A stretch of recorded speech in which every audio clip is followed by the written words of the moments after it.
इब्रानियों की पत्री उसका 12 अध्याय और उसका 1 वचन हमने पढ़ना है। पढ़िए जी। इस कारण जबकि गवाहों का ऐसा बड़ा बादल हमको घेरे हुए है, तो आओ हर एक रोकने वाली वस्तु और उलझाने वाले पाप को दूर करके वह दौड़ जिसमें हमें दौड़ना है, धीरज से दौड़े। हाँ मेरे प्यारों, प्रार्थना करेंगे। इस वचन के लिए पवित्र आत्मा जी आपका धन्यवाद करते हैं जो आपने हमें समझने के लिए दिया है। आप अपनी आत्मा से अपना वचन समझाइए ताकि तेरे नाम को सारी महिमा मिले। विनतियाँ यीशु मसीह के नाम से मांगते हैं, आमीन। मेरे प्यारों, इधर लिखा है, इस कारण जबकि गवाहों का ऐसा बड़ा बादल हमको घेरे हुए हैं, तो आओ हर एक रोकने वाली वस्तु और उलझाने वाले पाप को दूर करके वह दौड़ जिसमें हमें दौड़ना है, धीरज से दौड़ें। ये वचन बहुत ही प्यारा है। आपने पहले भी सुना होगा ये वचन, तो फिर भी वचन जितनी बार भी सुने उसमें से नई बात हमें सीखने के लिए मिलती है। वचन बोल रहा है विश्वासी लोगों को कि आओ वह दौड़ जिसमें हमें दौड़ना है, धीरज से दौड़ें। मेरे प्यारों, हम एक बात समझना है, हम जो मसीह जीवन जी रहे हैं, जहाँ प्रभु के पीछे पीछे चलते जा रहे हैं, इस बात को समझना है। ये क्या है? मसीह जीवन जीना, जब प्रभु के पीछे चलना, एक दौड़ है। क्या है? दौड़ है, एक रेस है। आप दौड़ तो सबने देखी है, जो नौजवान लड़के रेस में दौड़ते हैं, दौड़ में दौड़ते हैं, और वो जैसे दौड़ में दौड़ते हैं तो किस लिए दौड़ते हैं? ताकि इनाम को पाएं और जीत जाएं। इसी तरह मसीह जिंदगी, ये भी एक क्या है? दौड़ है। तो आप लोग समझिए कि हम जो प्रभु के बीच में आकर अपना जीवन प्रभु में जीना शुरू किया है, तो हमने एक दौड़ शुरू करी है। हालेलुया, दौड़ शुरू करी है। ये दौड़ हमारी कब से शुरू होती है? जिस दिन हम अपना मन प्रभु यीशु मसीह को दे देते हैं, जहाँ बपतिस्मा ले लेते हैं, उस दिन से हमारी दौड़ क्या हो जाती है? शुरू हो जाती है। और ये दौड़ ख़त्म कब होगी? जिस दिन प्रभु यीशु मसीह बादलों पर आ गया, जा तो उस दिन ख़त्म होगी, जिस दिन हमारी मौत होगी, उस दिन हमारी दौड़ ख़त्म होगी। तो आप सोच लो, ये दौड़ छोटी सी दौड़ नहीं है। जो दौड़ नौजवान लोग दौड़ते हैं ग्राउंड में, वो तो 100 मीटर की या 500 मीटर की या कुछ समय की होती है। लेकिन हम विश्वासी लोगों की मसीह जीवन की जो दौड़ है, ये जीवन भर दौड़ने वाली क्या है? एक दौड़ है। हालेलुया। कैसे? जीवन भर। तो आप एक एक जन ने ये समझना है। कई लोग ये बात समझते नहीं हैं। सब विश्वासी, सब प्रभु में आए हुए लोग ये बात को समझते नहीं हैं कि हम एक दौड़ में लग गए हैं। कई लोगों का विचार ये है कि प्रभु यीशु मसीह में हम आ गए हैं, तो हम ना क्यों आए हैं? प्रभु से आशीषें पाने के लिए, प्रभु से बरकतें पाने के लिए।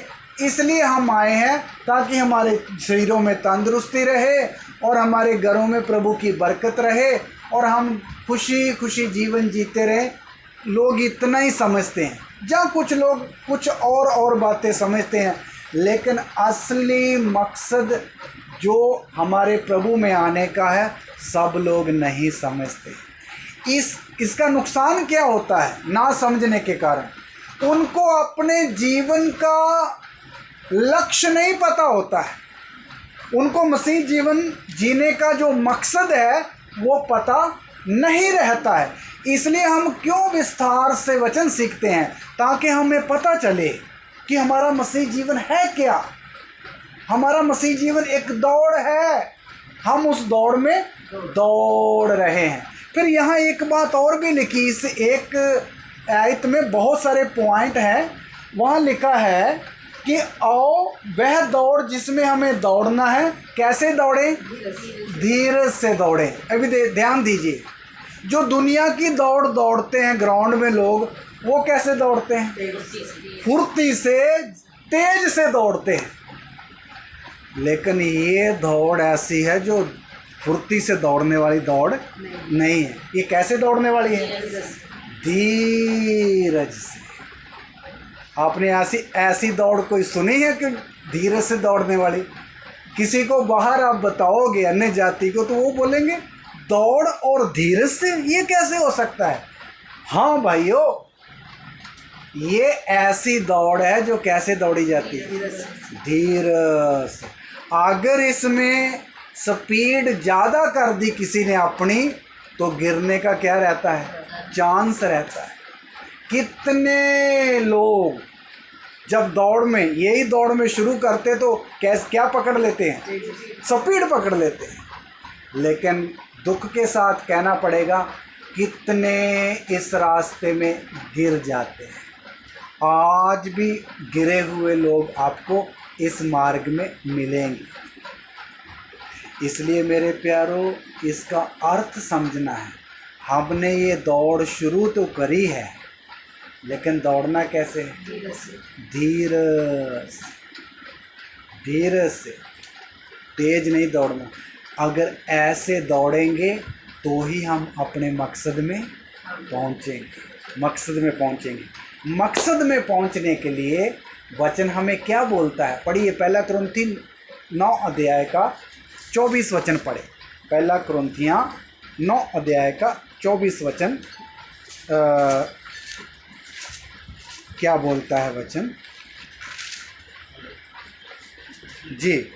क्या तुम नहीं जानते कि दौड़ में तो दौड़ते सभी ही है, परंतु इनाम एक ही ले जाता है। तुम वैसे ही दौड़ो कि जीतो। हाँ, अभी देखिए इधर लिखा, दौड़ में दौड़ते तो बहुत सारे लोग हैं, लेकिन इनाम एक आदमी ले जाता है। हाँ, जाइए। दौड़ में दौड़ते तो सब लोग हैं, लेकिन इनाम एक ही ले जाता है। ये इस दुनिया की दौड़ के बारे में एक एग्जाम्पल बता रहा है प्रभु का दास। नीचे बोलता है कि तुम ऐसे दौड़ो कि जीतो। क्या करो? जीतो। तो मेरे प्यारों, पहली बात, हमने ये दौड़ ऐसे दौड़नी है कि हमने क्या करना है? जीतना है। सुनिए, दौड़ में जीत भी होती है और हार भी होती है, लेकिन हिम्मत वो है जो व्यक्ति क्या करे? जीते। जो भी दौड़ में शामिल होता है, कभी कोई ये सोचकर शामिल होता है कि मुझे तो हारना ही है, दौड़ शुरू करता हूँ हारना ही। कभी ऐसा कोई व्यक्ति दौड़ में शामिल होता नहीं। हर व्यक्ति की लालसा रहती, मुझे जीतना है, मुझे पहले नंबर पर आना है। चलो पहले नहीं तो फिर दूसरे पर आना है, लेकिन हर एक की इच्छा होती है पहले पर आए। वो तो कम हिम्मत होने के कारण दूसरा, फिर तीसरा, फिर चौथा नंबर आ जाता, लेकिन हर किसी की इच्छा होती है मुझे पहले नंबर पर आऊं और जीतूं। मेरे प्यारों, हमें इस तरह वचन बोलता, तुम इस रीति से दौड़ो कि क्या करो? जीतो। अभी देखिए, बाइबल में दौड़ने वाले संतों का बहुत बड़ा जिक्र किया हुआ विस्तार से। अभी आपको सबको पता है वचन, अब्राहम को प्रभु ने बुलाया है, अब्राहम अपना घर, देश पिता का घर छोड़, जो देश मैं तुझे दिखाऊंगा उधर को चल। तो अब्राहम चलना शुरू कर दिया। अब्राहम के साथ एक व्यक्ति और भी चलना शुरू किया, नाम बोलो, लूत। चलो, दोनों ने सब दौड़ शुरू कर दी। वो एक दौड़ थी, किधर से शुरू किया? मेसोपोटामिया, अपने शहर से शुरू किया है। अच्छा, जाना कहाँ है? कनान देश में जाना है। लंबी दौड़ है। अब्राहम भी दौड़ रहा है, लूत भी साथ साथ दौड़ रहा है। और जब दौड़ते तो एक पड़ाव आता है, फिर दूसरा पड़ाव आता है। जीवन में अलग अलग क्या आएंगे? अनुभव आएंगे, अलग अलग मोड़ आएंगे। उस मोड़ों को जो हमारे सामने आते हैं उनको पार करना होता है।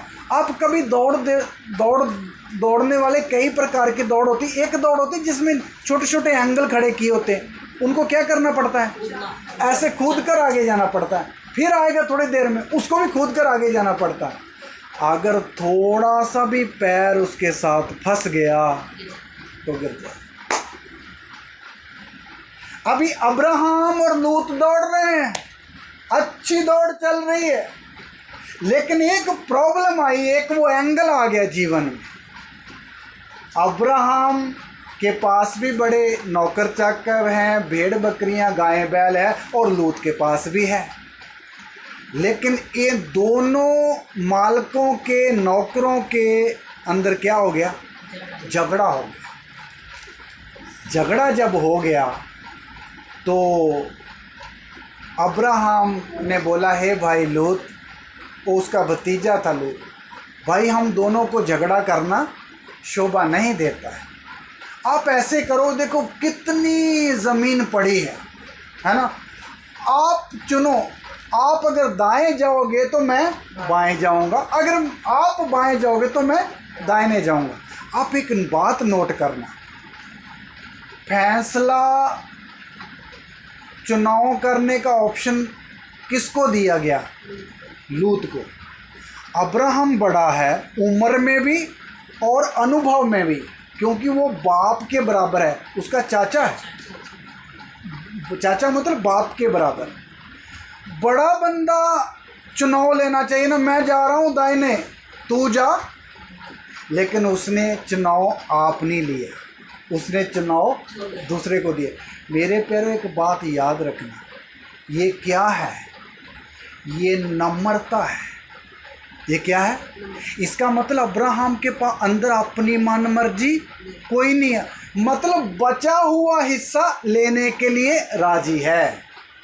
अभी दो ऑप्शन दिए हैं, तो जिसको ऑप्शन दिया वो वही चुनेगा ना जो अच्छा भाग है ना। तो इसका मतलब जो बचा हुआ है, जहाँ घटिया है, वो लेने का कौन इच्छुक है?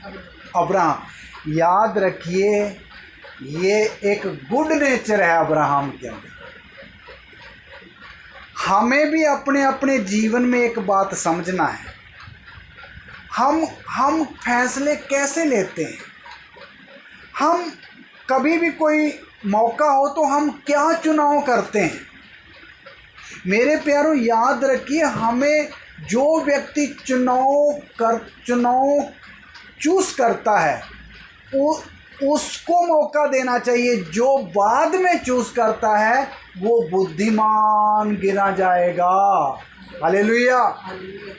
अब्राहम ने पहले चुनाव नहीं रखा, इसका मतलब वो, उसके अंदर अपनी इच्छा कोई भी नहीं है, उसके अंदर अपना कोई भी मन नहीं है। भाई तू कर ले, जो रहेगा मैं लेने के लिए तैयार हूँ।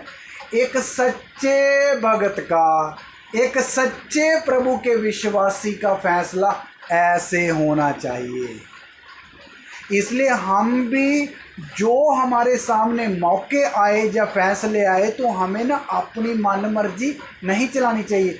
ये जो हमारी मन मर्जी है ना, यही सारी विविधता की जड़ क्या है? यही है। इसी को बोलते हैं अपनी इच्छा। इसलिए हमें अपनी इच्छा नहीं, बल्कि प्रभु की इच्छा को पसंद करने वाले बनना। अब्राहम को पता है, जो मेरे लिए प्रभु मार्ग बताएगा वही मेरे लिए भला है। तो मेरे प्यारों, अब्राहम ने फैसला लूत को दिया। लूत ने क्या किया? लूत ने ये नहीं बोला, नहीं चाचा आप बड़े हो, आप मुझे जहाँ भेजना चाहते हो वहाँ भेजो। लूत ने ये नहीं बोला। लूत ने एकदम एक क्या किया? लूत ने उधर लिखा, आंखें उठाई और एक तराई को देखा जो बड़ी क्या है? हरी हरी भरी तराई है ना। और उसने एकदम फैसला ले लिया, ये जगह मेरे लिए अच्छा है। पर आपको मालूम, वो जगह जो लूत ने चूज़ किया था वो ठीक नहीं थी। वो जगह तो हरियाली वाली थी, लेकिन उसके पास 2 शहर रहते थे, सदूम और अमूरा, जिनमें बुराई होती थी। उधर लिखा है, उसने अपना तंबू सदूम और अमूरा के पास खड़ा कर लिया। तो मेरे प्यारों, आपको मालूम, वो सदूम और अमूरा इस दुनिया की बुराई को बताते हैं। कहने का मतलब, लूत इस दुनिया की बुराई में क्या हो गया? फंस गया। बात पहले तो सदूम के पास उसने तंबू खड़ा किया, आगे जाके पढ़ो तो उधर लिखा, सदूम के अंदर उसने अपना घर बना लिया। मतलब उनके साथ वो भी क्या हो गया? साझी हो गया। इसलिए अपनी इच्छा से चुना हुआ फैसला लिया हुआ लूत उस बुराइयों वाले शहर में फंस गया। आपको मालूम, लूत तो गया, लेकिन अब्राहम प्रभु को पूछ रहा है, हे प्रभु मैं अब कहाँ जाऊँ, आप बताइए। जो मार्ग अब्राहम को प्रभु बताता था वो उधर ही चलता रहा, क्योंकि उसके अंदर अपनी मर्जी कोई नहीं। इसलिए दोनों ने दौड़ शुरू करी। लूत की दौड़ उधर ही क्या होगी? रुक गई। लेकिन अब्राहम चलता रहा। अब्राहम ने अपनी दौड़ पूरी किया नहीं किया? भाई पूरी किया। इसलिए प्रभु का दास पौलुस बोलता है, तुम भी ऐसे दौड़ो कि जीतो। दौड़ में दौड़ते तो बहुत हैं, सैमसून भी दौड़ में निकला था, लेकिन दौड़ पूरी नहीं कर सके। गेहजी भाई साहब भी दौड़ में निकले थे, लेकिन दौड़ पूरी नहीं हो सकी। इसलिए मेरे प्यारों, ये बातें क्यों लिखी है? ताकि हम लोग उन संतों का अनुसरण करें जिन्होंने अपनी दौड़ को क्या किया है? पूरा किया, जिन्होंने अपनी दौड़ को, लक्ष्य को प्राप्त किया है। इसलिए जीतने के पर्पस से दौड़ना है।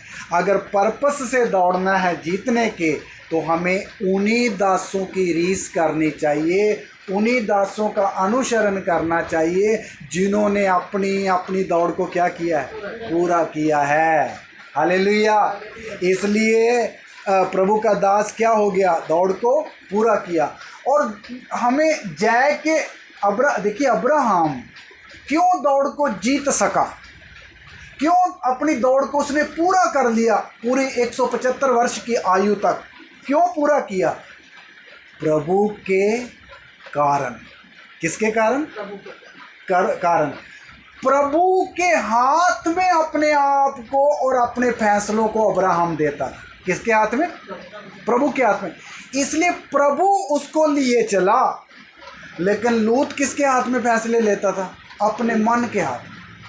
इसलिए वो दौड़ रुक गया। इसलिए हम भी अगर दौड़ को जीतना है, अपना छोटा फैसला हो, बड़ा फैसला हो, किसको दें? हे प्रभु आप मुझे ले चलो, आप मुझे रास्ता बताओ। ऐसे जब हम प्रभु के हाथ में देंगे तो वो हमें कहाँ ले जाएगा? आइए पढ़िए, 2 कुरिन्थी 2:14 पढ़े। कहाँ ले जाएगा प्रभु? जब हम प्रभु के हाथ में अपने आप को देकर दौड़ेंगे। तो 2 कुरिन्थी 2:14 पढ़े।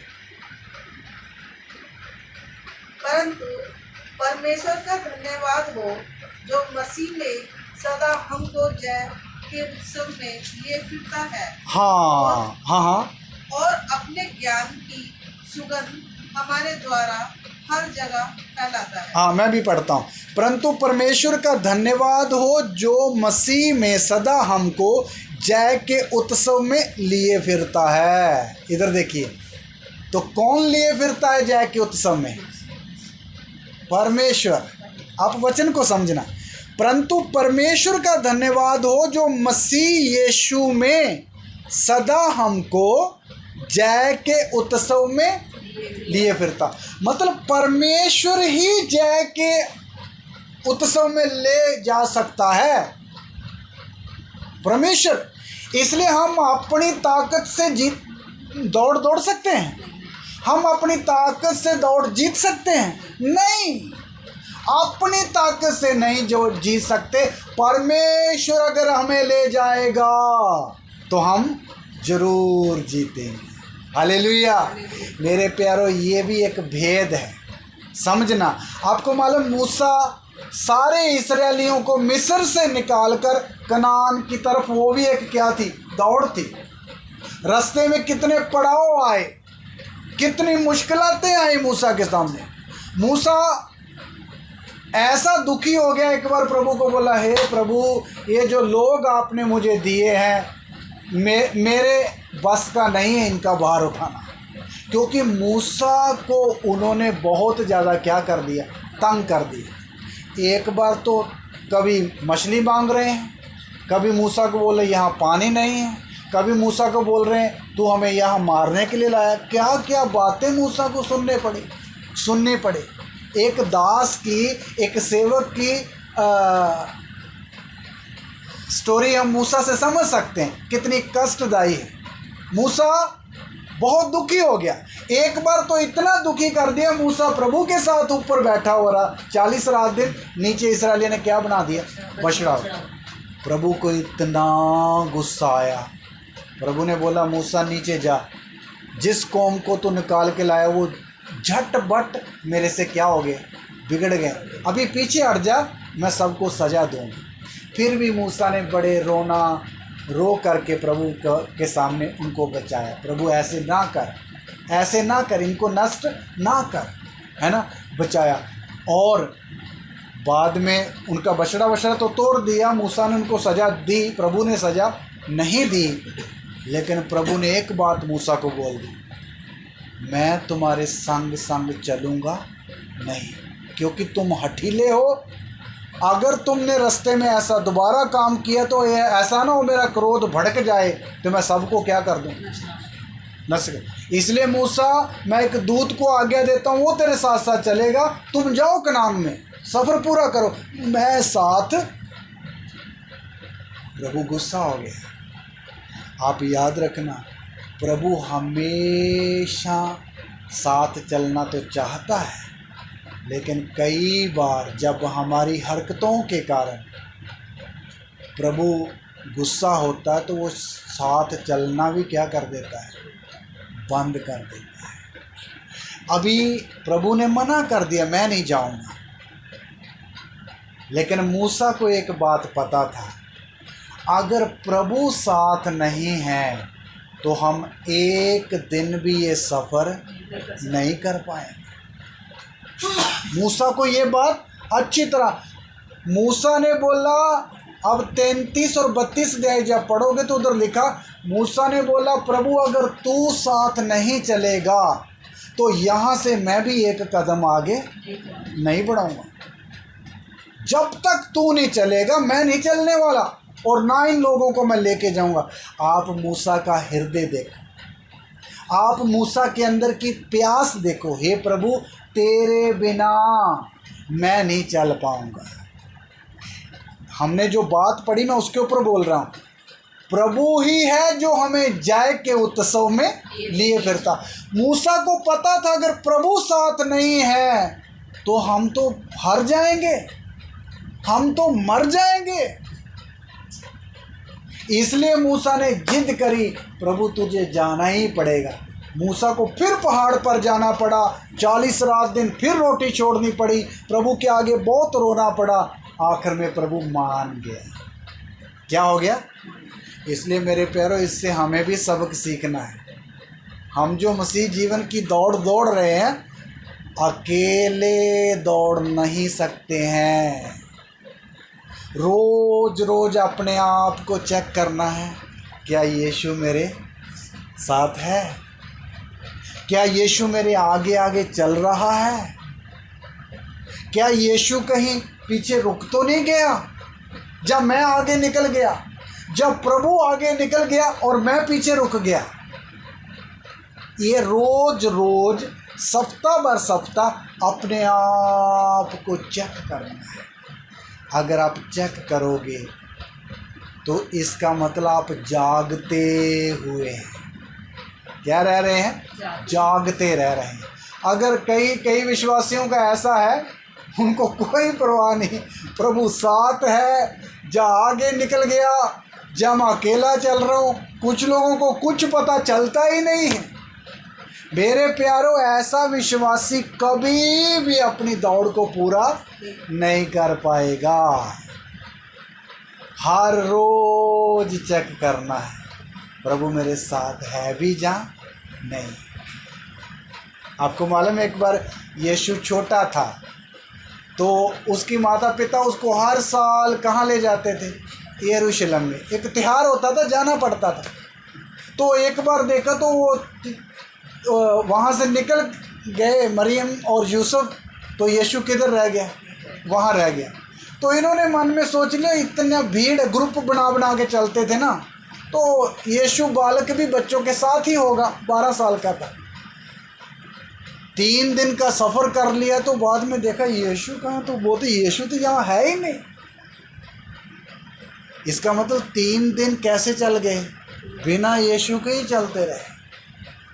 अभी इधर आके परेशानी आ गई, प्रभु साथ नहीं है, तो कहाँ जाना पड़ा? फिर 3 दिन का सफ़र करके पीछे जाना पड़ा। मेरे प्यारे, उसके बड़े गहरे अर्थ हैं। उधर जाके देखा तो यीशु प्रभु क्या कर रहे हैं?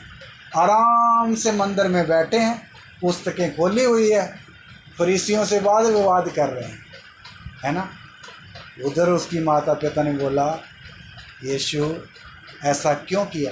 तब यीशु को साथ लेकर चले।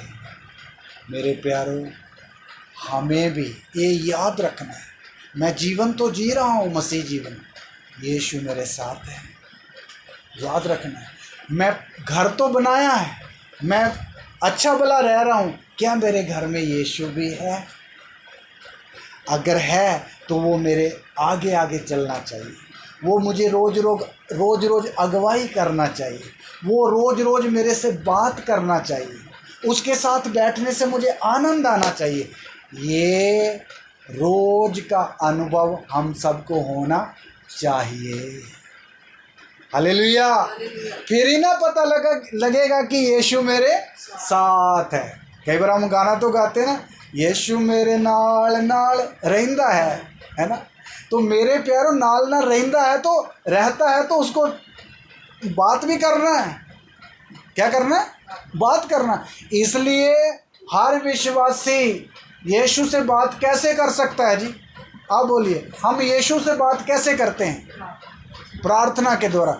जो हम प्रभु से घुटने टेक के दुआ करते हैं सुबह सुबह, प्रभु की आराधना, वो भी बातचीत है। जब हम प्रार्थना करते हैं, प्रभु तेरा धन्यवाद, तेरा शुक्र, भलाइयों के लिए, वफादारियों के लिए, हर एक बात के लिए, तंदुरुस्ती के लिए, घर की शांति के लिए, ये सारी प्रार्थनाएं क्या बताती है? आप प्रभु से क्या कर रहे हैं?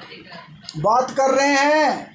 इसलिए आप सोचो, फिर एक विश्वासी के जीवन में प्रार्थना होनी कितनी ज़रूरी है। अगर जो व्यक्ति प्रार्थना करता है, मतलब क्या है? प्रभु से बात करता है। तो अगर 1 दिन 2 दिन प्रार्थना नहीं की है तो इसका मतलब प्रभु से बात नहीं कर रहा है। आप इधर उधर तो बात करते होंगे फ़ोन के द्वारा, वीडियो कॉल के द्वारा, लेकिन आप सोचना है अपना नाम लेकर, क्या मैंने आज प्रभु से बात किया है? क्या मैंने आज अपने खुदावंद, अपने पिता से बात करी है? आप जब प्रार्थना करते हैं तो प्रभु से बात करते हैं। छोटे बच्चे भी प्रार्थना में बैठना है और आदत बनानी है किससे बात करने की? प्रभु से। प्रभु सुनता नहीं सुनता, सुनता नहीं सुनता। आज एक बहन मुझे फ़ोन करके बोली, पास्टर एक बात मैंने अपने जीवन में देखा है, जो जो प्रार्थना मैं किया है प्रभु मेरी सुनता है। आज भी उसके घर में कोई ऐसा छोटा सा बात थी तो कल परसों से प्रार्थना कर रही, प्रभु ऐसा नहीं होना चाहिए, ऐसा नहीं होना चाहिए, ऐसा नहीं होना चाहिए। तो मुझे फ़ोन करके बोल रही ऐसा ही हो गया जैसा मैं नहीं चाह रही। तो तब मुझे पता चलता प्रभु मेरे से बात करता है, तो मुझे बड़ी संतुष्टि लगती है। तो प्रार्थना जब हम करते हैं तो हम प्रभु से बातें करते हैं। अच्छा, तो फिर प्रभु भी हमसे बातें करता नहीं करता? प्रभु कैसे बात करता है हमसे? हाँ जी, वचन के द्वारा। जब हम वचन पढ़ते हैं तो परमेश्वर हमसे बातें करता है। तो इसका मतलब अगर 1-2 दिन वचन नहीं पढ़ा तो आप सोच लो, आपने प्रभु की वाणी नहीं सुनी, आपने प्रभु की आवाज़ नहीं सुनी। मेरे प्यारो, इसलिए हर रोज़ जिस व्यक्ति को एक इच्छा है ना कि प्रभु मेरे से बात करे, तो उसको क्या करना पड़ेगा? वचन पढ़ना पड़ेगा। जिस व्यक्ति को पता है प्रभु की वाणी सुनने से मुझे बल मिलता है, वो प्रभु से बात करेगा। जिसको पता है मैं दौड़ में अपनी ताकत से नहीं दौड़ सकता हूँ, वो प्रभु से बात करेगा। जिसको पता है मैं अपने बल से आगे नहीं बढ़ सकता हूँ, वो किससे बात करेगा? प्रभु से बात करेगा। प्रभु से बात करेगा तो बल पाएगा, शक्ति पाएगा और आगे बढ़ेगा। हालेलुया। इसलिए जैसे मूसा जब तक प्रभु नहीं चला वो आगे नहीं बढ़ा, जैसे यीशु मसीह मरियम और यूसुफ उनको साथ लेकर नहीं चला, वो आगे नहीं बढ़े। इसी तरह हमारी भी आदत कैसी होनी चाहिए? ऐसी ही होनी चाहिए। हम भी तब तक नहीं जाएंगे, हे प्रभु, क्योंकि तू ही हमें जाए के उत्सव में लिए फिरता है, तू ही लिए फिरता। क्यों? जितने भी प्रभु के दास बाइबल में दौड़ पूरी करके बैठे हुए हैं, उनके बारे में वचन क्या बोलता है? इब्रानियों की पत्री में फिर आ जाएं, 12 अध्याय।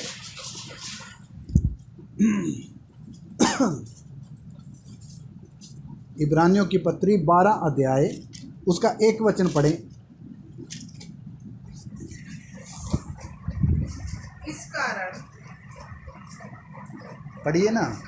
इस कारण जबकि गवाहों का ऐसा बड़ा बादल हमको घेरे हुए है, तो आओ हर एक रोकने वाली वस्तु और उलझाने वाले पाप को दूर करके वह दौड़ जिसमें हमें दौड़ना है, धीरज से दौड़े। हाँ, तो इधर देखो, इसलिए प्रभु का इस वचन में बहुत पॉइंट हैं 12 में, इसलिए दूसरी बार ये आ गए। इधर लिखा है, इस कारण जबकि गवाहों का ऐसा बड़ा बादल हमको घेरे हुए। देखिए, ये गवाहों का बादल क्या है? ये गवाहों का बादल क्या है, इसको समझना। तो जब आप इब्रानी 11 अध्याय पूरा पढ़ोगे ना, उसमें हाबिल से लेकर सारे संतों की जिन्होंने अपनी दौड़ को पूरा किया है, उनकी लिस्ट उधर लिखी हुई है। हाबिल, हानूक और नूहा और अब्राहम और याकूब और इसहाक और कितने दासों का नाम है जिन्होंने अपनी दौड़ को पूरा किया। इसलिए बोला, जब गवाहों का ऐसा बड़ा बादल हमको क्या है? घेरे हुए हैं, तो आओ हम वह दौड़ें। वो कैसे दौड़े?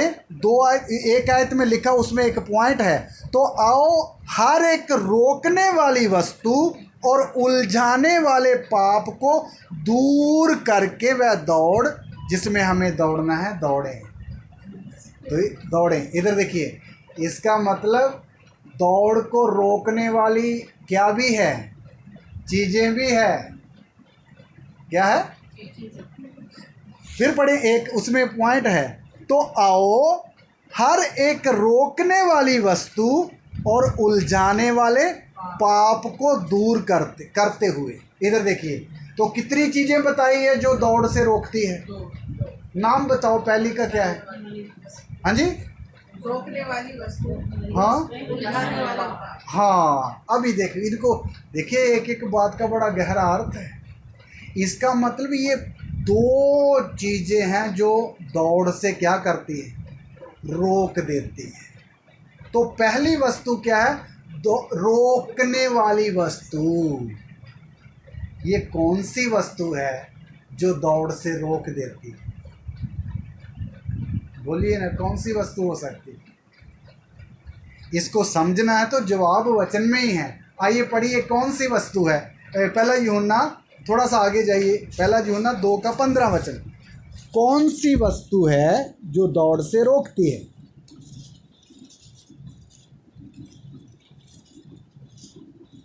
2 का 15 पढ़िए जी।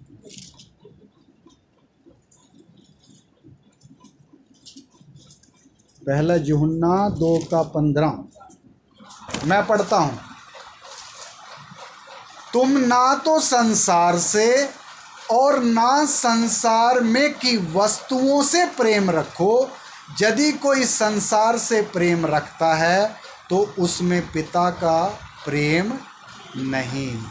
इधर देखो, इधर लिखा, तुम ना तो संसार से और ना संसार में की वस्तुओं से। इधर भी किसका जिक्र है? वस्तु। उधर भी इब्रानियों में भी किसका जिक्र था? रोकने वाली वस्तु। तो इधर थोड़ा सा खोल के दिया है कि तुम ना तो संसार से और ना संसार में की वस्तुओं से प्रेम रखो। तो इसका मतलब सुनिए, ये संसार की वस्तुएं ही है जो दौड़ से हमें क्या करती है? रोकती है। संसार की वस्तुएं, संसार भी रोकता है और संसार की वस्तुएं भी रोकती हैं। मेरे प्यारों, इनका बहुत गहरा अर्थ है। परमेश्वर ने इजरायलियों को मिस्र से निकाला और मिस्र से निकलने के बाद इजरायलियों को प्रभु ने एक आज्ञा दी थी। वो व्यवस्था विवरण 17 अध्याय में लिखी हुई है, अभी समय नहीं पढ़ने का। उधर लिखा, तुम मिस्र में वापस कभी नहीं जाना। ऐसे इस्राएलियों को आज्ञा दी है। आपको मालूम मिस्र किसको दिखाता है? संसार को दिखाता। तो इसका मतलब जैसे इस्राएलियों को आज्ञा थी मिस्र में नहीं वापस जाना, तो हम विश्वासियों का आज्ञा क्या है? संसार में कभी वापस।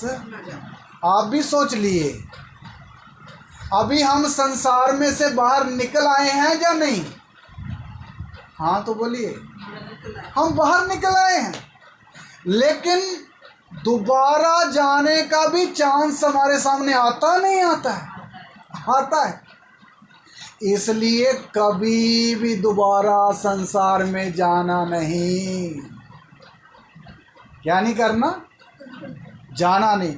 मेरे प्यारों, लूत सदूम में फंस गया, वो भी समझो किस में चला गया था? संसार में ही चला गया, इसलिए दौड़ रुक गई।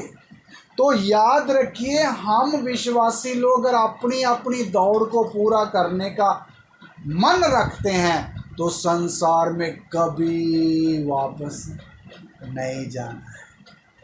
संसार में मतलब जो बातें हमने पीछे छोड़ दी उसको कभी भी उठाना नहीं है, उनका मज़ा दोबारा नहीं लेना है, वैसे काम दोबारा नहीं करने।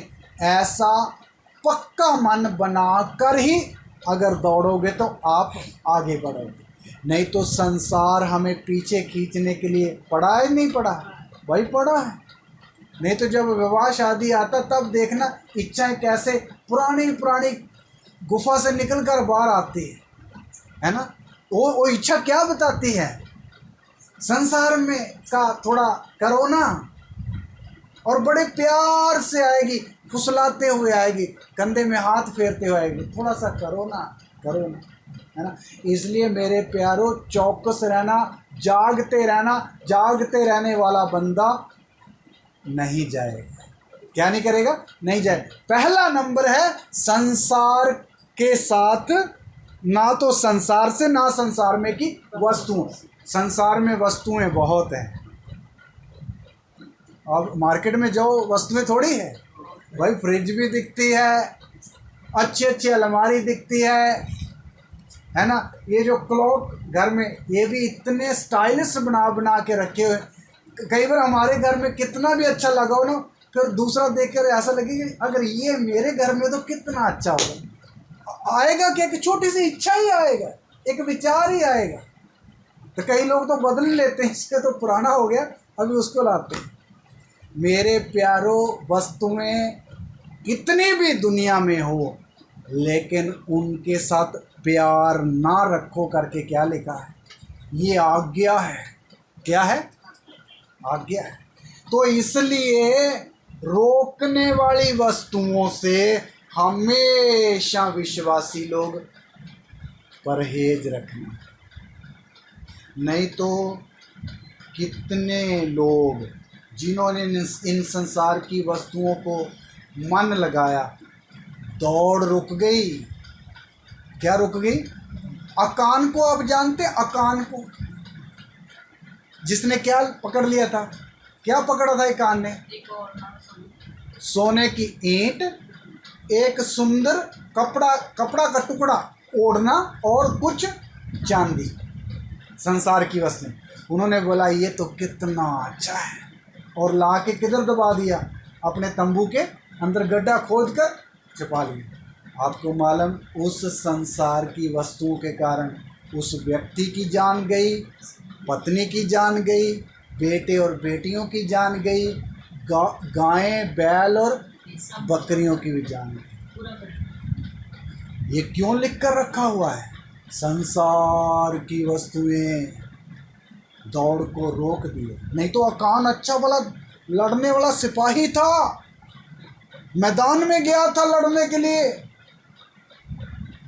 और जीत भी गए थे। जीते थे? नहीं, जीत गए थे, यरीहो को जीत लिया था। लेकिन कुछ चीज़ों को अपना बना लिया, दौड़ रुक गई। इसलिए मेरे प्यारों, उन्होंने जो गलतियां करी हैं, हम वो गलतियां नहीं करना। हालेलुया, हम वो गलतियां नहीं करना। ये है संसार की वस्तुएं। और भी संसार की वस्तु देखिए, मत्ती 6 अध्याय में आइए, और भी संसार की वस्तुएं देखिए। 6 का 19 और 19 से पढ़ना शुरू करेंगे। 6 का 19 से। अपने लिए पृथ्वी पर धन इकट्ठा ना करो, जहाँ कीड़ा और काई बिगाड़ते हैं, और जहाँ चोर सेंध लगाते और चुराते हैं। पढ़ते जाओ ना। परंतु अपने लिए स्वर्ग में धन इकट्ठा करो, जहाँ ना तो कीड़ा और ना काई बिगाड़ते हैं, और जहाँ चोर ना सेंध लगाते और ना चुराते हैं। क्योंकि जहाँ तेरा धन है, वहाँ तेरा मन भी लगा रहेगा। हाँ, अभी दूसरी वस्तु और भी प्रभु जी सिखाते हैं। प्रभु बोलते हैं पृथ्वी के ऊपर अपना धन इकट्ठा ना करो, जहाँ कीड़ा लग जाता है, जहाँ चोर चोरी कर लेते हैं, जहाँ सेंध लग जाती है ना। फिर प्रभु जी बोलते हैं ये ना करो, लेकिन सुझाव देते फिर करना कहाँ है? अपना धन कहाँ इकट्ठा करो? स्वर्ग में। वहाँ ना कीड़ा है, ना काई है, ना चोरी होती है ना। तो इसका मतलब धन कहाँ इकट्ठा करना चाहिए? अभी देखियो, धन पृथ्वी पर भी इकट्ठा हो सकता है, इसका मतलब स्वर्ग में भी इकट्ठा, बोलिए ना, हो सकता है। अभी धन इकट्ठा करना तो कहाँ रखते हैं हम धन किधर रखते हैं दुनिया के लोग? अरे बैंक में रखते हैं। तिजोरी में आजकल कौन रखता है भाई? घर लुटवाना है। आजकल तो बीबी लोग अपना बहन लोग अपना सोना भी किधर रख के आते हैं? लॉकर में। लॉकर में, लॉकर का नंबर है। अच्छा, इसलिए बैंक में रखते हैं। तो इसका मतलब धन बैंक में रखा जाता है। हर जितना भी किसी के पास, आजकल तो सिस्टम ही ऐसा, सैलरी आती ही किधर है? बैंक में आती। आजकल तो कैश हाथ में पकड़ते ही नहीं लोग, कैश नहीं पकड़ते, है ना। तो इसलिए ऑनलाइन चलता है। तो इसका मतलब धन बैंक में रखा जाता है। तो इसका मतलब बैंक में धन रखना, तो बैंक में फिर अकाउंट खुलवाना पड़ेगा। तो मेरे प्यारों, ये तो चलो हो गया पृथ्वी का हिसाब। तो स्वर्ग में धन इकट्ठा करना तो फिर कैसे करेंगे? कभी सोचा है? प्रभु जी बोलते स्वर्ग में धन इकट्ठा करो। तो इसका मतलब स्वर्ग में अपना क्या खुलाना पड़ेगा? खाता। खुला नहीं खुला आप लोगों का? कब खुला? हाँ, सही बात है। जिस दिन आपने मन फिराया, जिस दिन आपने बपतिस्मा ले लिया, तुरंत आपका अकाउंट किधर खुल गया। इसलिए प्रभु ने बोला ना, तुम्हारे नाम किधर लिखे हुए हैं? भाई नाम लिखा है तब ना। तो फिर स्वर्ग में धन इकट्ठा करने के लिए बोला है। मेरे प्यारों, याद रखिए, अभी आज दुनिया के लोग सारा धन किधर इकट्ठा कर रहे हैं? पृथ्वी पर। इसका नुकसान क्या है? जहाँ किसी का धन है वहाँ उसका क्या लगता है? मन लगता है। अभी इसलिए दुनिया के लोगों का मन पूरा का पूरा किधर लगा हुआ है? पृथ्वी पर लगा हुआ है। मसीह लोगों को छोड़कर सारी दुनिया का मन धरती पर लगा हुआ है। मेरे प्यारों, ये धरती हमारी परमानेंट जगह है? कोई नहीं है, परमानेंट नहीं है।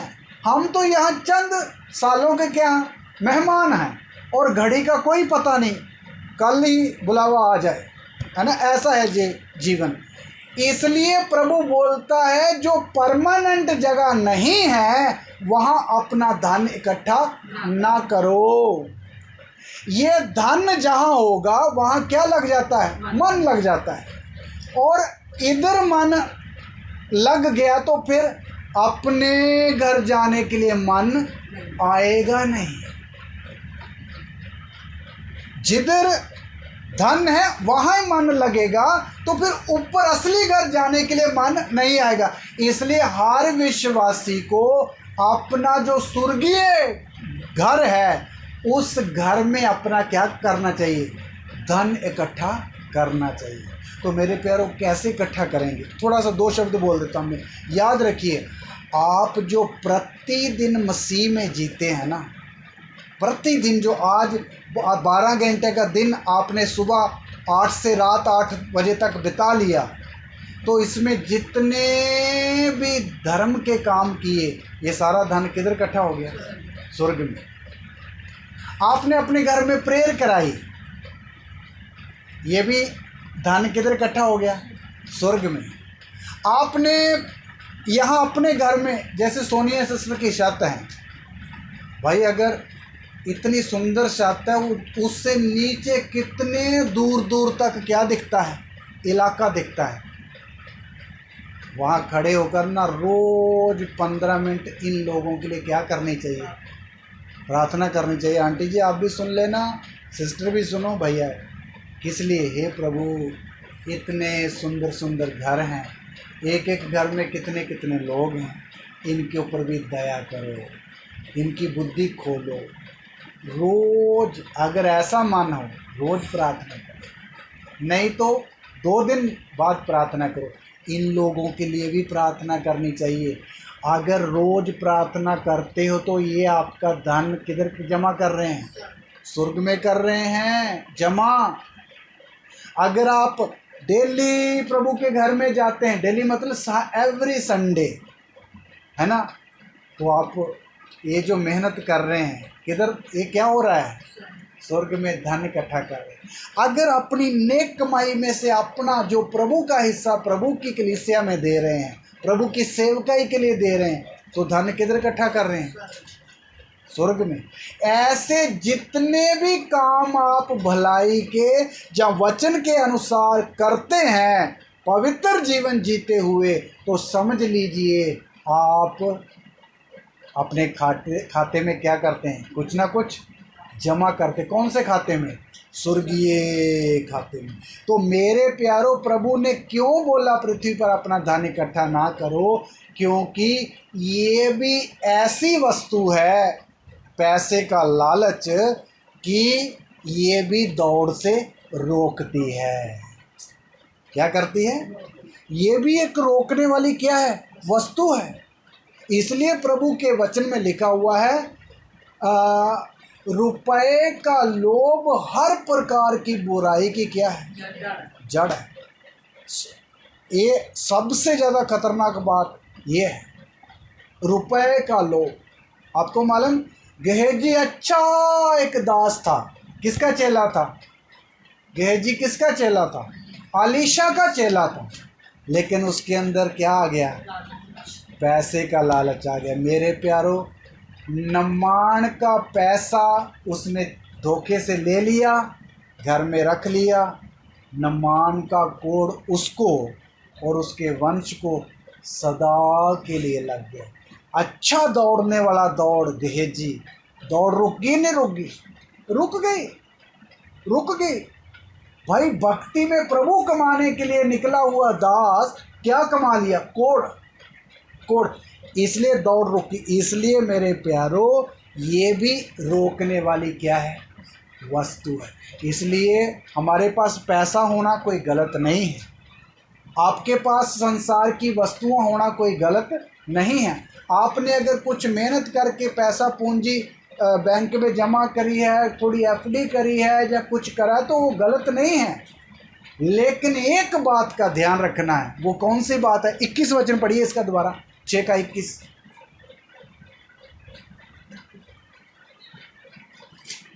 आप पढ़ दो ना। क्योंकि जहाँ तेरा धन है वहाँ तेरा मन भी लगा रहेगा। ये काम के ऊपर ध्यान रखना है, मन नहीं लगना है। क्या नहीं लगना है? मन नहीं लगना। मेरे प्यारो, ये बात सबक के तौर पर सीखनी, हमारा मन नहीं लगना। अगर किसी को प्रभु ने घर दिया तो घर में खड़े होकर अपने परिवार के साथ बोलना, हे घर तू अच्छा है, लेकिन तू मेरा परमानेंट घर नहीं। मेरा परमानेंट घर किधर है? सिय्योन में। तू मेरे रहने का एक घोंसला है। क्या बोलना? घोंसला। अगर ये शब्द आपके मुंह से निकलेगा तो मन लगेगा नहीं। अगर थोड़ा सा पैसा आपके पास है, ये पैसा तू मेरे वर्तने के लिए जब तक मैं दुनिया में चलता फिरता हूँ, अदरवाइज तू धोखा देने वाला है, इसलिए तेरे ऊपर मेरा मन नहीं लगना। अगर ऐसे आप बोलोगे तो बहुत अच्छा। मन नहीं लगना चाहिए। हालेलुया। लूत की पत्नी खंबा क्यों बन गई? नमक का। उसको मौका मिला था, किधर से निकल? सदूम से निकल। दूतों ने आग लगाने से पहले बेटियों को, लूत की पत्नी को, लूत को हाथ पकड़ के बाहर निकाला था। उसका मन नहीं था वहां से निकलने के लिए। क्यों? इतने इतने बड़े ट्रंक थे, उसके अंदर कुछ था, भेड़ें थी, बकरियां, घर था। मन लग गया था किधर? सदूम के घर के ऊपर। दूतों ने बोला निकलो, प्राण लेकर भागो। भाग तो रहे थे, लेकिन एक कंडीशन दे दी, पीछे मुड़कर। अच्छी भली दौड़ दौड़ भी रही, सदूम से बाहर भी चले गए, पहाड़ की उस तराई में चले गए। एक नज़र किधर को आ गई? एक नज़र में वो बहन क्या बन गई? खंबा बन गई। अच्छी भली दौड़ दौड़ रही थी, लक्ष्य में पहुंच भी गई थी, सदूम से बाहर चले गए, दौड़ तकरीबन दौड़ चुकी, लेकिन एक कंडीशन तोड़ दी, नमक का खंबा बन गई और परिवार बर्बाद हो गया। मेरे अजीज़ों, मैं जो बातें आपको सिखा रहा हूँ ये बोरिंग नहीं है, ये मोती है, अगर आप इनके ऊपर मन लगाओगे सुखी हो जाओगे। हालेलुया।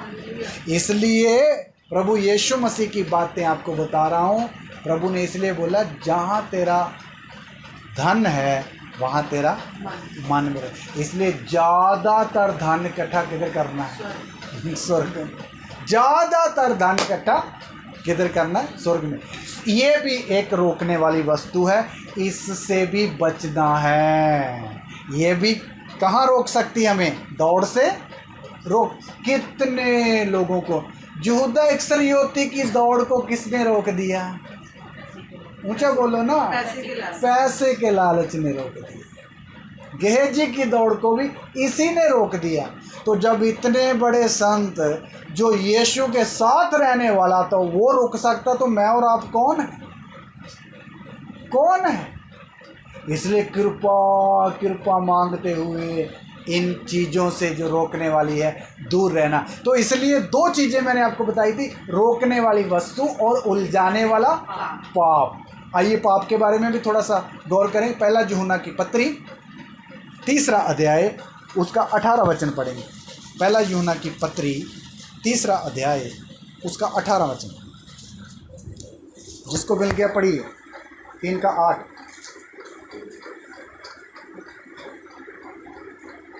जो कोई पाप करता है वह शैतान की ओर से है, क्योंकि शैतान आरंभ ही से पाप करता आया है। परमेश्वर का पुत्र इसलिए प्रकट हुआ कि शैतान के कामों का नाश करे। हालेलुया।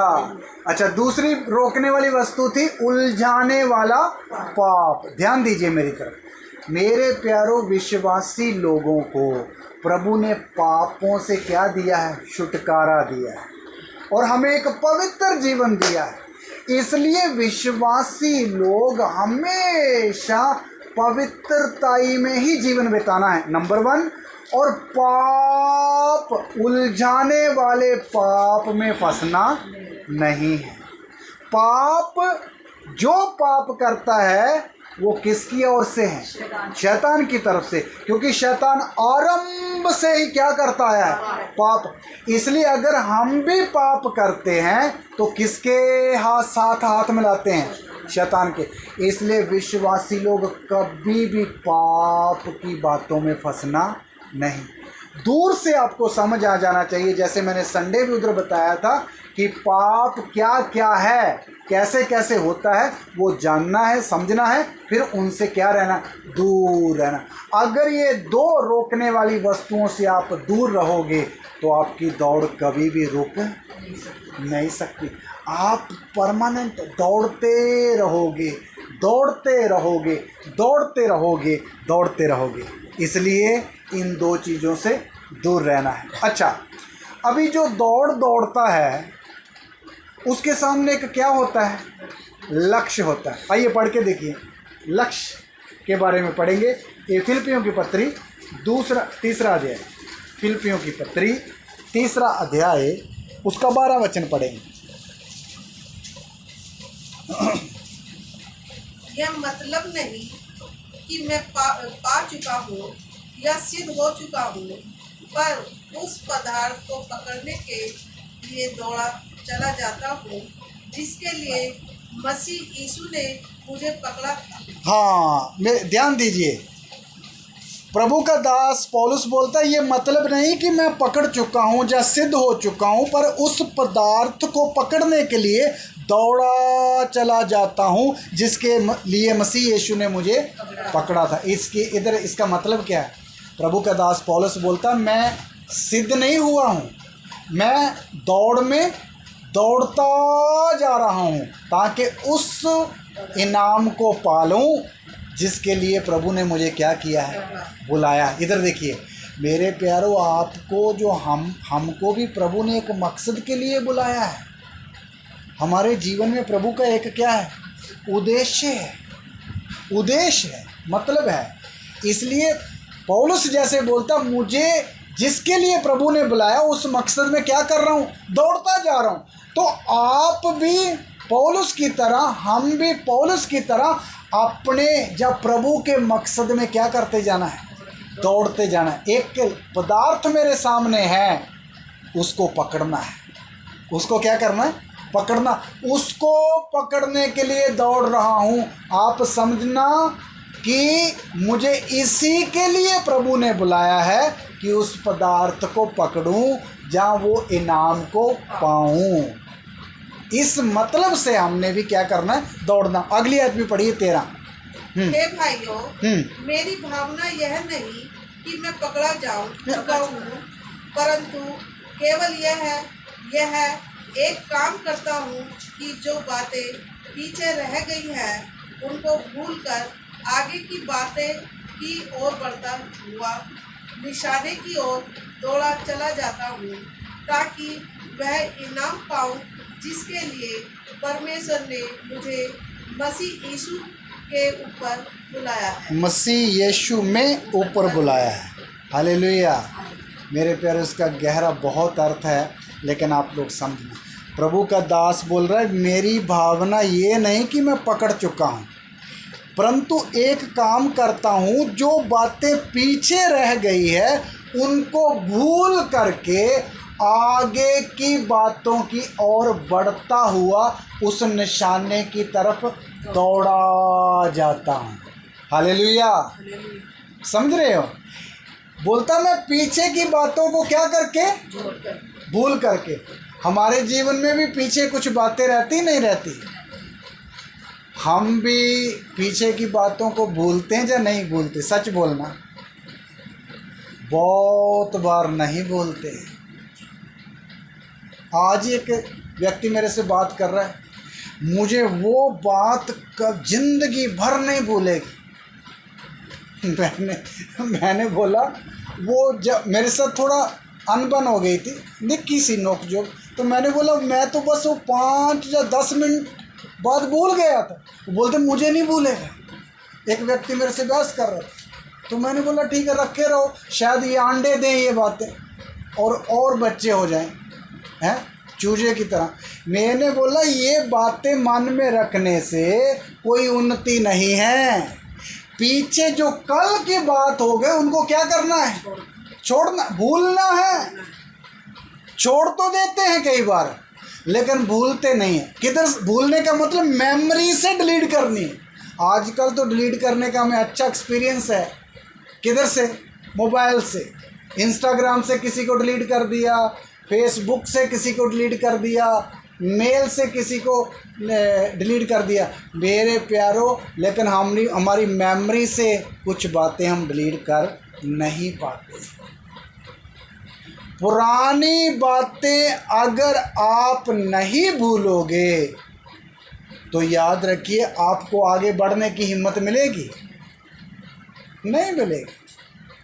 अभी देखो, जो रेस में दौड़ते हैं वो ऐसे खड़े होते हैं, आपको पता, ऐसे खड़े होते हैं। कभी वो ऐसे खड़े होकर देखते, भाई मेरा पजामे का ध्यान रखना, मेरी किट पड़ी है, उसको ऐसे सोचते हैं। भाई जाए भाड़ में पजामा या किट, मुझे क्या दिख रहा है? लक्ष्य, निशाना। वो देख रहे हैं कौन मुझे देख रहा है, कौन मुझे चेक कर रहा है? नहीं, एक ही मन में बात रहती है, निशाने तक पहुंचना है। क्या करना? इसी तरह मेरे प्यारों, आपके जीवन की बातें हो, पारिवारिक जीवन की बातें हो, रिश्तेदारी की बातें हो, सामाजिक बातें हो, पीछे रह गई बातों को भूलना सीखो। बहुत लोग मसीह में आगे क्यों नहीं बढ़ पाते? उसका रीज़न पता क्या है?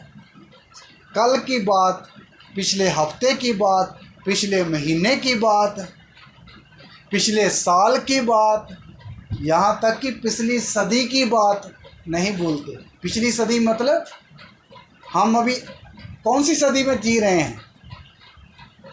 हम कौन सी सदी में जी रहे हैं? 21वीं सदी में जी रहे। 20वीं सदी की बातें भी कुछ लोग याद रहते। नहीं, सन 1992 में आपने मुझे ऐसा बोला था। नहीं, सन 1995 में आपने मेरे से 5000 लिए थे, उनका इंटरेस्ट के साथ वापस कर दो। अभी भी कौन सी बातें हैं? पिछली सदी की बातें भूल जाओ। पौलुस बोलता है भूल करके आगे की बातों की ओर बढ़ता हुआ निशाने की तरफ क्या करता हूँ, दौड़ा जाता हूँ। मैं फिर पढ़ता हूँ, निशाने की ओर दौड़ा जाता हूँ ताकि वह इनाम पाऊँ जिसके लिए परमेश्वर ने मुझे ऊपर बुलाया है। ऊपर बुलाया मतलब ऊंची बुलाहट से बुलाया है। तो मेरे प्यारो, अगर निशाने की तरफ दौड़ रहा हूँ तो इसका मतलब वहाँ पहुँचकर इनाम भी है। क्या है? इनाम भी। आपको मालूम, हम जो दौड़ रहे हैं, ये दौड़ अगर दौड़ेंगे तो जब हम अपने लक्ष्य तक पहुंच जाएंगे तो वहाँ हमें क्या भी मिलेंगे? बोलिए ना, इनाम मिलेगा। मैं अब इनाम के बारे में बोलूँ तो बहुत लंबा जाएगा, इसलिए हमारे लिए बहुत बड़े बड़े इनाम प्रभु के घर में रखे हुए हैं। लेकिन किनको मिलेंगे? दौड़ को पूरा। पहली बात तो एक हिंट देता हूँ, 5 तो वहाँ क्या ही है? हाँ जी, मुकुट ही है। कई लोगों को 5 ही मिल सकते हैं, कई लोगों को 2 मिलेंगे, कई लोगों को 1 मिलेगा, कई लोगों को 3 मिलेंगे। तो हम, ये तो एक इनाम बताया, बहुत सारे इनाम हैं। इसलिए मेरे प्यारो, निशाने की तरफ दौड़ते जाएंगे, लक्ष्य में पहुंचेंगे तो क्या मिलेगा? इनाम मिलेगा।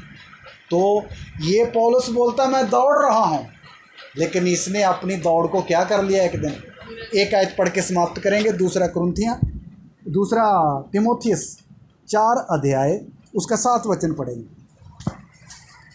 दूसरा तिमोथियस 4 अध्याय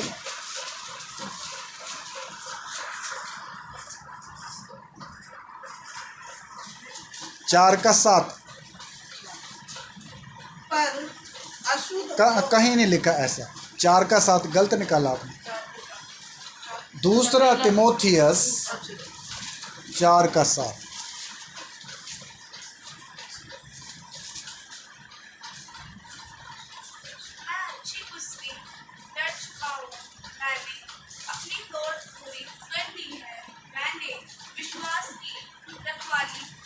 मैं भी पढ़ता हूँ। मैं अच्छी कुश्ती लड़ चुका हूँ, मैंने अपनी दौड़ पूरी कर ली है, मैंने विश्वास की रखवाली की है। सुनिए, यहाँ पौलुस, ये जो पौलुस जब ये पत्री लिख रहा था, वो उसकी ज़िंदगी का आखिरी दिन था। ये पत्री लिखने के दिन नहीं, कुछ दिन बाद उसकी मौत हो गई। वो क्या लिख रहा है? मैंने अपनी दौड़ पूरी कर ली है। मेरे प्यारो, इसका मतलब दौड़ पूरी करके अपने लक्ष्य तक पहुंच गया। इसी तरह हम भी अपने अपने जीवन में एक लक्ष्य रखना है। मुझे भी अपनी अपनी दौड़ को क्या करना है? पूरा करना है। मुझे भी उस लक्ष्य तक क्या करना है? पहुंचना है। हमारा लक्ष्य क्या है? बहुत सारे लोगों को उनका लक्ष्य नहीं पता। लक्ष्य है यीशु को प्राप्त करना। हमारा लक्ष्य क्या है? मसीह को प्राप्त करना। पौलुस का लक्ष्य वही था, मेरा और आपका लक्ष्य भी यही होना चाहिए। इसलिए मेरे प्यारो, हमने भी अपनी अपनी दौड़ को क्या करना है? पूरी कर। आज हम यहाँ बैठे हैं, कहाँ? दुनिया में बैठे हैं। कहाँ? हिंदुस्तान देश में। कहाँ? दिल्ली शहर में। कहाँ? मोहन गार्डन एरिया में बैठे हैं। एक दिन जब दौड़ पूरी करेंगे तो किधर भी बैठना है? सिय्योन में बैठना है। सिय्योन में बैठना है। वहाँ अब्राहम भी होगा, वहाँ एलिया भी होगा, वहाँ दाऊद भी होगा, वहाँ पौलुस और पतरस भी होंगे, वहाँ मरियम और मगदलिनी मरियम भी होगी, वहाँ कितने प्रभु के दास होंगे जिन्होंने अपनी अपनी दौड़ को किया। तो उन संतों के बीच में जाकर अगर हमने भी बैठना है तो क्या करना पड़ेगा? दौड़ पूरी करना पड़ेगा। तो आप सोच लो, हमारा लक्ष्य छोटा सा है? मोदी से बड़ा लक्ष्य है या छोटा है? हैं? डोनाल्ड ट्रंप से बड़ा लक्ष्य है या छोटा है? हैं? पुतिन जी से बड़ा लक्ष्य है या छोटा है? उनका लक्ष्य तो इसी दुनिया तक है। हमारा लक्ष्य संयम तक है। तो आइए मेरे प्यारों, प्रार्थना करें और आँखों को बंद करते हुए इन बातों को याद करें।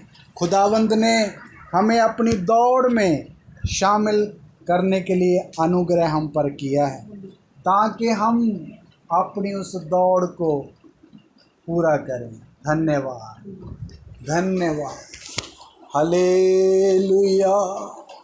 तेरा धन्यवाद हमारे पिता।